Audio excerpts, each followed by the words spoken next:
Bonjour à toutes et à tous, bienvenue sur votre chaîne d'information en régional. Lundi 9 septembre, voici en images et en 8 minutes l'actualité est du jour près de chez vous. D'abord la météo et on espère un temps sec aujourd'hui car les nuages, la grisaille, les perturbations seront au rendez-vous et domineront cette journée mais sans précipitation. Les températures, elles, plutôt fraîches, inférieures au normal de saison. 15 degrés cet après-midi à Boulogne, 16 à Dunkerque et à Calais, 17 degrés à Lille. Il faisait frais également ce matin, 6 ou 7 degrés au lever du jour. Sous un temps nuageux mais sec, les prévisions météo complètes après ce journal. À la une d'abord, en ce 9 septembre, l'actualité c'est la journée mondiale de sensibilisation au syndrome de l'alcoolisation fœtale, un syndrome qui touche près de 8000 naissances chaque année en France. La consommation d'alcool pendant la grossesse est tout simplement la première cause de handicap mental d'origine non génétique chez l'enfant et la région est malheureusement très concernée.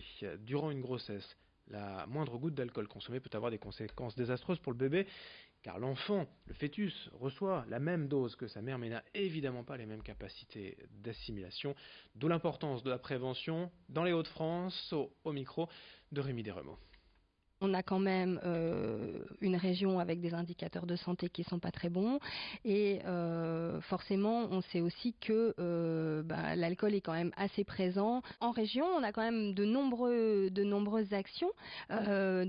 Souvent ce sont les maternités et les centres de soins en addictologie qui se mobilisent. Donc vous avez des stands dans énormément de maternités d'information auprès du grand public. Il y a des ciné-débats aussi qui se passent autour de la question des troubles liés au développement, des rencontres entre professionnels et des rencontres entre grand public. Le numérique au service des demandeurs d'emploi. Depuis 2 ans déjà, Pôle emploi et Emmaüs Connect travaillent ensemble et proposent un programme de formation inédit en France. Un accompagnement complet vers l'autonomie numérique. Aujourd'hui, près de 11% de la population ne sait pas utiliser un ordinateur. Or, plus d'un tiers des recrutements se font désormais directement en ligne. Ces demandeurs d'emploi se trouvent alors exclus de certaines offres. En 2 ans, Emmaüs Connect a permis de former 500 personnes dans la métropole lilloise. Aujourd'hui, le dispositif s'élargit vers le Pas-de-Calais avec pour ambition de former plus de 1200 personnes. Cette année, le numérique, outil indispensable aujourd'hui pour travailler ou trouver un travail. Explication au micro de Rémi Desremeaux. Près de 11% de la population ne sait pas utiliser un ordinateur, alors que beaucoup des recrutements se font avec un ordinateur, avec un mail, avec une candidature mail. Donc on apprend à utiliser un ordinateur, à créer sa boîte mail, à lire des mails, à répondre à un mail, à pouvoir mettre une pièce jointe, par exemple son CV au niveau du mail, mais on apprend aussi à renouer avec l'ensemble de la société où aujourd'hui toutes les demandes, formulaires, demandes qui peuvent être faites à la CAF sont réalisées par ordinateur avec le mail. Le président du conseil régional des Hauts-de-France, Xavier Bertrand, était en visite ce vendredi dans l'Audomarois à Arques, précisément auprès de l'entreprise de retraitement des déchets Astradec. La société vient de recevoir 3 millions d'euros de financement de la part du groupe ISIA, un fonds d'investissement dédié au financement des PME industrielles. Et c'est la région qui a directement organisé le rapprochement. Pour Astradec, cet argent doit permettre d'accélérer son développement, avec 20 à 30 créations de postes attendues dans les prochains mois. Explication et satisfaction du président de région Xavier Bertrand au micro de Corentin Escaillé.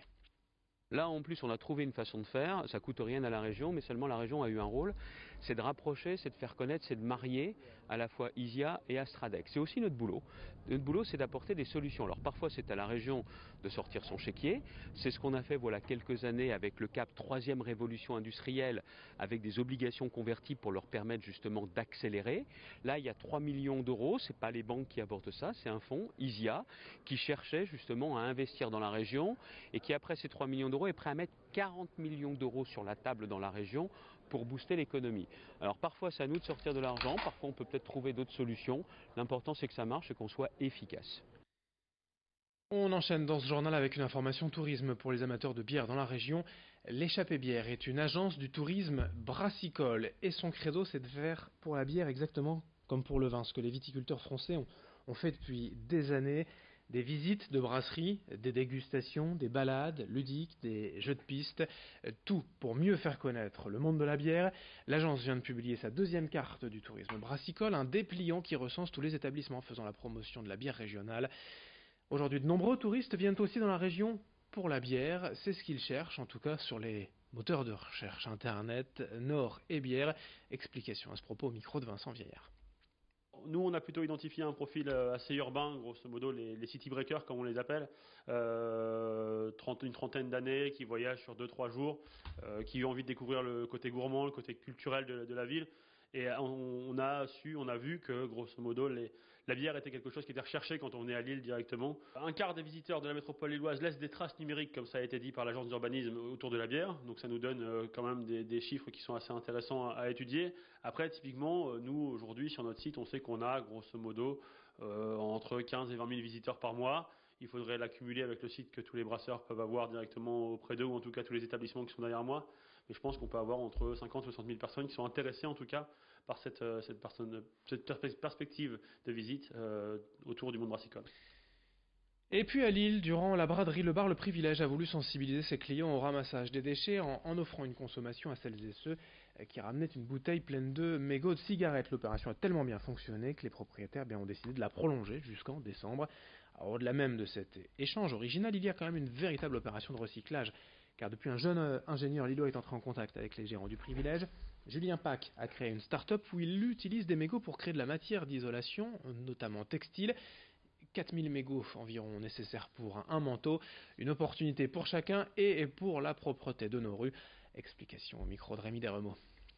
En fait, je tenais un stand à la braderie, j'ai entendu parler de l'action du Privilège et du coup je me suis pointé là le soir, j'ai donné mes coordonnées à Guillaume et puis du coup c'est parti de ça. Mais Ciao Mégot, ça consiste à recycler le mégot de cigarette.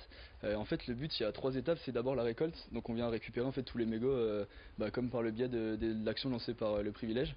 Après c'est de le traiter, c'est d'obtenir une fibre qui est plus toxique et qui sent plus, qui est propre. Et ensuite c'est de le transformer en plaque isolante en fait qu'on a ici. Pour en faire soit de l'isolation pour les maisons, soit pour faire de l'isolation dans les manteaux, dans le textile.